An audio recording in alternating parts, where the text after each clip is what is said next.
अब ना ब्रेकअप हो जाने के बाद एक लड़की को सुपर पावर मिलती है जिसको टाइम को स्टॉप कर सकता है। टाइम स्टॉप कर लोगों के साथ वो कुछ भी कर सकता था। हेलो फ्रेंड्स, इसी कंसेप्ट पर बेस्ड आज मैं आपको कैशबैक ये 2006 की एक fantasy romance Hollywood movie explain करने वाला हूँ। अगर आपको वीडियो अच्छा लगता है तो प्लीज इसे लाइक और कमेंट जरूर कर दीजिएगा। बिना किसी तरीके एक्सप्लेनेशन स्टार्ट करते हैं।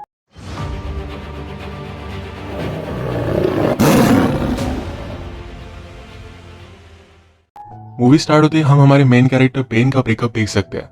जिस लड़की से उसका ब्रेकअप हो रहा था सूजी, ये उसकी फर्स्ट गर्लफ्रेंड थी। उसके साथ बिताए हर पल उसे याद आ रहे थे। वंडर करता है कि उसका ब्रेकअप हुआ कैसे।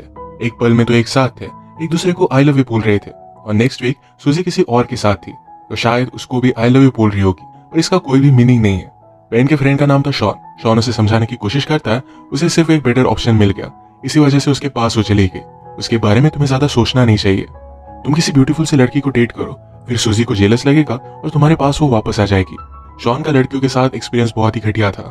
हर लड़की उसे मारकर चली जाती थी, तो उसके एडवाइस बेन नहीं ले सकता। शॉन आर्टिस्ट बनना चाहता है। जब भी उसकी ड्राइंग क्लास होती थी तो हमेशा लड़कियों को ही ड्रॉ करता था। हमेशा उसे सूजी की याद आती रहती थी। एक रात उसने उसे कॉल किया। उसने पूछा कि क्या हम फिर से एक साथ रह सकते हैं। सूजी ने उसे मना कर दिया। वो दिन रात अपने बेड में पड़ा रहता था।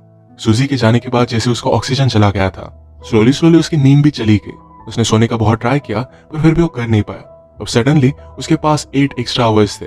वो अलग अलग चीजें ट्राई करता था पर फिर भी टाइम पास नहीं होता था। वो कुछ भी करे, सूजी की याद हमेशा उसके साथ रहती थी।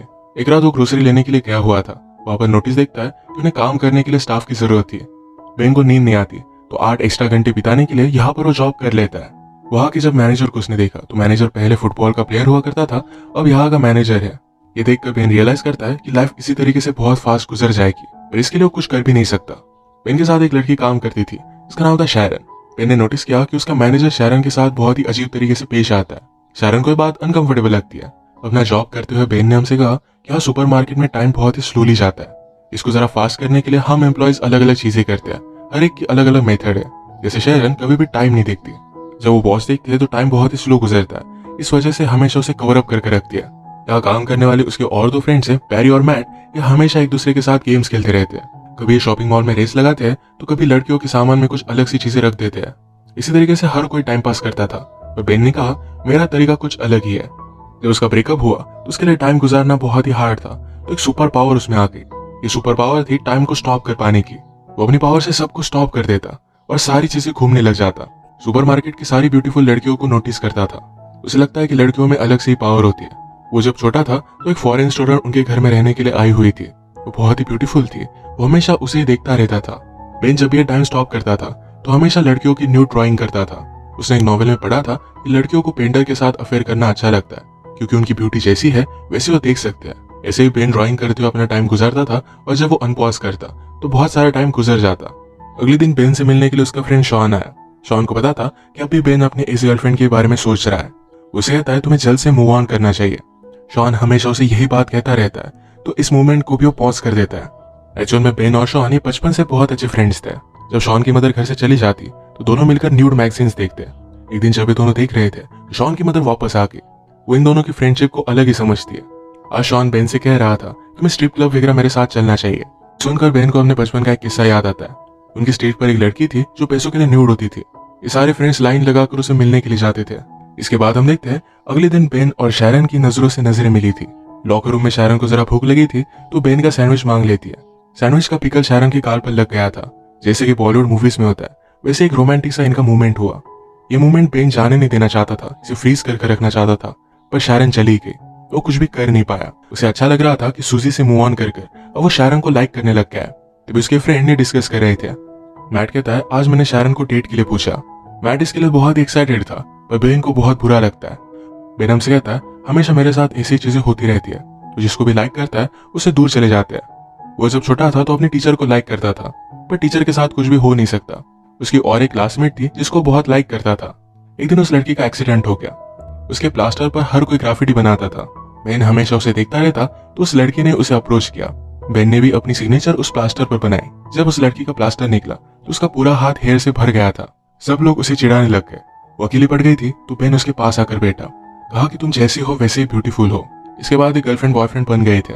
एक दिन बेन ने उसे स्कूल के पीछे बुलाया। उसके पास आई और पूछती है क्या तुम मुझे किस करना चाहते हो। बेन कहता है कि हाँ, पर कल तुम मुझे यहाँ मिलना। कल स्कूल में कोई भी नहीं होता। कल हॉलीडे था तो उन्हें कोई भी डिस्टर्ब नहीं करता। अगले दिन बेन ने उसका बहुत वेट किया पर वो आई ही नहीं। बाद में उसे पता चला कि उस लड़की का ट्रांसफर हो गया है। फिर से हम प्रेजेंट में देखते हैं कि बेन और शॉन बात कर रहे थे। बेन ने शारन के बारे में शॉन को बताया और वो ये भी कहता है मैट और शारन आज मूवी देखने के लिए जाने वाले हैं। शॉन ने कहा कि वो सिर्फ एज अ फ्रेंड्स मूवी देखने के लिए जा रहे होंगे, उनके बीच में कुछ है ऐसा कंपलसरी नहीं। पर जब नेक्स्ट डे बेन काम पर जाता है तो मैट अपने फ्रेंड से शारन के बारे में बात कर रहा था। वो बता रहा था कि वो और शारन कल रात इंटीमेट हुए। बेन का दिल टूट जाता है। इसी मोमेंट पर उनके मैनेजर उनके पास आए, कहते हैं मेरे एक ओल्ड फ्रेंड के साथ मैंने पेट लगाई थी, उसकी टीम के साथ हम सबको मिलकर फुटबॉल खेलना है। इस फुटबॉल मैच पर मैट को सपोर्ट करने के लिए शारन भी आई हुई थी। इनमें से किसी को भी फुटबॉल खेलना आता नहीं था तो बहुत ही बुरी तरीके से हार रहे थे। ऑपोजिट टीम के 26 गोल हो गए थे, उनके 0 ही थे। बेन को बोर होने लग जाता है तो टाइम को फिर से उसने स्टॉप कर दिया। बेन हमसे कहता है मुझे हमेशा यहाँ पर बहुत ही ज्यादा सेफ लगता है, कोई भी उसे डिस्टर्ब नहीं कर सकता। वो कैफेटेरिया में गया तो अचानक से उसे कुछ आवाज आई। वो आसपास देखने लग जाता है। एक आदमी अनफ्रीज होकर वहां से भाग गया। बेन सिर्फ अकेला नहीं है जो टाइम स्टॉप कर कर घूम फिर सकता है। घूम फिर कर बेन फिर से मैच में वापस आया। इनका लास्ट गोल था तो मैट ने जोर से फुटबॉल को किक किया तो मैनेजर की नाक को तोड़ देता है। उसे हॉस्पिटल लेकर गया। बेन को कहकर जाता है कि शारन को घर छोड़ देना। बेन और शारन फिर कॉफी के लिए आए। बेन शारन से पूछता है कि तुम और मैट डेट कर रहे हो। शारन ने कहा कि ऐसा कुछ भी नहीं है, हम सिर्फ एज अ फ्रेंड से मूवी देखने के लिए गए हुए थे। बेन को ये बात सुनकर अच्छा लगा। शारन का एक बॉयफ्रेंड था, उसे ब्रेकअप किए हुए उसे 6 महीने गुजर चुके हैं। बेन भी अपने ब्रेकअप के बारे में उसे बताता है। एक दूसरे को और भी जान लेते हैं। शारन ने कहा कि नाइट में मैं स्पेनिश सीखती हूँ, उसे अलग अलग प्लेसेस घूमना है, वहाँ के लोगों के बारे में जान लेना है। स्पेनिश सीखने के बाद शायद वो स्पेन में जाकर वहाँ पर टीच करेगी। उसे साउथ अमेरिका भी बहुत अच्छा लगता है तो वहां पर भी वो जाना चाहती थी। वो बेन को उसके ड्रीम्स के बारे में पूछती है। बेन ने कहा कि मुझे ड्रॉ करना बहुत अच्छा लगता है, शायद एक दिन उसकी भी आर्ट गैलरी में एग्जीबिशन होगा। शारन ने कहा कि मैं हमेशा एक आर्टिस्ट से मिलना चाहती थी, वो वर्ल्ड की किसी भी चीज में ब्यूटी देख सकते हैं। ये बात शारन को बेन की बहुत अच्छी लगी। बेन ने शारन को घर पर छोड़ दिया। ये दोनों किस करने वाले थे पर ये सही से हो नहीं पाई। अगले दिन मैनेजर ने अनाउंस किया कि उसका बर्थडे आने वाला है तो सबको उसके घर पर पार्टी के लिए आना पड़ेगा। शारन फिर बेन से पूछती है क्या उस रात तुम मेरे साथ चलोगे। बेन इसके लिए हाँ कहता है। इन दोनों की एक ऑफिशियल डेट थी। मैनेजर ने बेन को बुलाया, कहा कि बर्थडे पर एक सरप्राइज स्ट्रिपर भी होनी चाहिए, इसका इंतजाम तुम करोगे। बेन को पता नहीं था कि वो कैसे करेगा पर वो शॉन की हेल्प लेता है। शॉन को इन सब चीजों के बारे में बहुत ही अच्छी नॉलेज होती है तो उसे एक पब में वो लेकर गया। वो एक लड़की से बात करते हैं और उस लड़की ने कहा कि मैं उस रात बहुत ही बिजी हूँ, मेरे एक फ्रेंड को वहां पर मैं भेज दूंगी। कल रात के बाद बेन को हर जगह पर शारन ही दिख रही थी। वो टाइम को स्टॉप कर कर हमेशा उसे ही ड्रॉ करता। ऐसे कुछ दिन बीत गए और कल मैनेजर का बर्थडे था तो शारन बेन से पूछती है क्या तुम अब भी मेरे साथ डेट पर चलना चाहते हो। बेन कहता है कि ऑफकोर्स चलना चाहता हूँ। जाते वक्त शारन बेन को प्रॉपरली किस कर कर गई। इतने दिन तो बेन को नींद नहीं आई थी पर आज रात वो बहुत सोया। उठने के बाद उसे एक आर्ट गैलरी से कॉल आता है। बेन के पिक्चर्स उन्हें बहुत अच्छे लगे थे और उसे मिलने के लिए बुलाया हुआ था। बेन इसके लिए बहुत ही एक्साइटेड हो जाता है पर सिर्फ उसके फ्रेंड मैट और बैरी उसका मजा ले रहे थे। रात में बहुत ही अच्छे से रेडी होकर वो शारन के पास पहुंचा। वो शारन को अपने आर्ट की गुड न्यूज बता देता है, उसे भी बहुत अच्छा लगता है। ये दोनों फिर पार्टी में आए पर बेन यहाँ पर सुजी को देखता है। पार्टी में इन्होंने ऑर्डर की हुई स्ट्रिपर भी आई हुई थी। ये वही स्ट्रिपर थी जो शॉन और बेन बचपन में देखने के लिए जाया करते थे।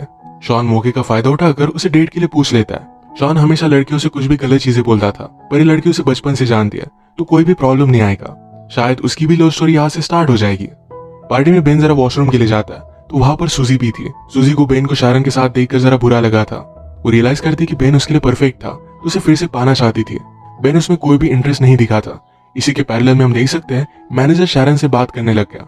उसे हरास करने लग जाता है तो शारन इस पर गुस्सा होके और यहाँ से निकलने लग गई।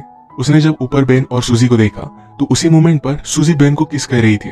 अगली मोमेंट पर बेन ने उसे झटक दिया था पर शारन ने देखा नहीं। वो गुस्से में यहाँ से चली गई। बेन रियलाइज करता है कि शारन को क्या लगा होगा। उसने टाइम को स्टॉप कर दिया, सोचा कि वो शारन को क्या बताएगा पर कुछ भी वो सोच नहीं पाता। ऐसे उसने 2 दिन तक टाइम को स्टॉप करके रखा था। अनपॉज करने के बाद भी वो शारन को मना नहीं पाता।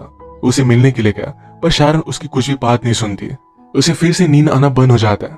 जैसे हमने पहले देखा था कि बेन के फ्रेंड्स ने उसे प्रैंक कॉल कर एक आर्ट गैलरी में मिलने के लिए बुलाया हुआ है तो बेन एक्चुअल में अपना सब आर्ट लेकर उस आर्ट गैलरी में चला जाता है। वहां के एजेंट से उसने बात की तो उसकी कोई भी अपॉइंटमेंट नहीं थी पर एजेंट उसकी ड्राइंग देख लेता है। उसे ड्राइंग्स बहुत ही पसंद आई। वो बेन को अपॉर्चुनिटी देते हैं और अब उसका एक आर्ट शो होने वाला था। इसका इन्विटेशन बेन शारन को देकर आता है। इस एग्जीबिशन ने शारन की बेन ने जो भी ड्राइंग्स बनाई थी सिर्फ यही लगाई हुई थी। ये सब कुछ बहुत ही ब्यूटीफुल था। बेन से एक आर्ट की एजेंट बात करने लगी, कहती है मुझे तुम्हारी ड्राइंग्स बहुत ही पसंद आई। वो न्यूयॉर्क से थी, उसे बहुत बड़ी अपॉर्चुनिटी दे सकती थी। बात करते हुए बेन ने नोटिस किया कि शारन भी ये शो देखने के लिए आई हुई है। ये आर्ट एजेंट उसे पूछ रही थी कि फ्यूचर में तुम क्या करना चाहोगे। बेन कहता है कि मुझे साउथ अमेरिका में जाकर ट्रैवल करके ड्राइंग करनी है। एक्चुअल में शैरन का ड्रीम था कि उसे साउथ अमेरिका में ट्रैवल करना है, तो बेन भी उसी के साथ ट्रैवल करके ड्रॉ करना चाहता था। शैरन उसकी सारी ड्राइंग्स देखकर बेन को माफ कर देती है। बेन फिर से उसे सॉरी कहता है, पर शैरन ने कहा कि पेंटिंग्स देखकर मैं सब कुछ समझ गई हूँ। बेन ने पूछा कि क्या तुम मुझ पर ट्रस्ट करती हो? शैरन ने कहा कि हाँ करती हूँ। शैरन को उसने आंख बंद करने के लिए कहा। उसे किस करता है और उसी मोमेंट पर उसने टाइम को स्टॉप कर दिया। अब जब टाइम स्टॉप हो गया था तो बेन के साथ शैरन भी आसपास घूम सकती थी। बाहर स्नो गिर रहा था तो शैरन को बेन बाहर लेकर आया। इसी में वो किस करते हैं और इसी के साथ इनकी लव स्टोरी स्टार्ट हुई। बेन उसे कहता है लाइफ में बहुत सारे मोमेंट्स होते हैं जो ऐसे ही चले जाते हैं, पर अगर आपको लाइफ की ब्यूटी को अप्रिशिएट करना है, किसी के प्यार में पड़ना है, तो एक बार जरा रुक जाओ, इस मोमेंट को अप्रिशिएट करो, कभी भी उन्हें जाने मत दो। इसी ब्यूटीफुल मैसेज के साथ ही मूवी एंड हो जाती है। अगर आपको वीडियो अच्छा लगा तो प्लीज इसे लाइक कर दीजिएगा। बहुत सारी मूवीज लेकर आते रहता हो तो प्लीज इस चैनल को सब्सक्राइब कर दीजिए और बेल नोटिफिकेशन आइकन दबाना मत भूलिएगा। हम फिर से मिलेंगे और एक नई मूवी के साथ। तब तक के लिए थैंक यू और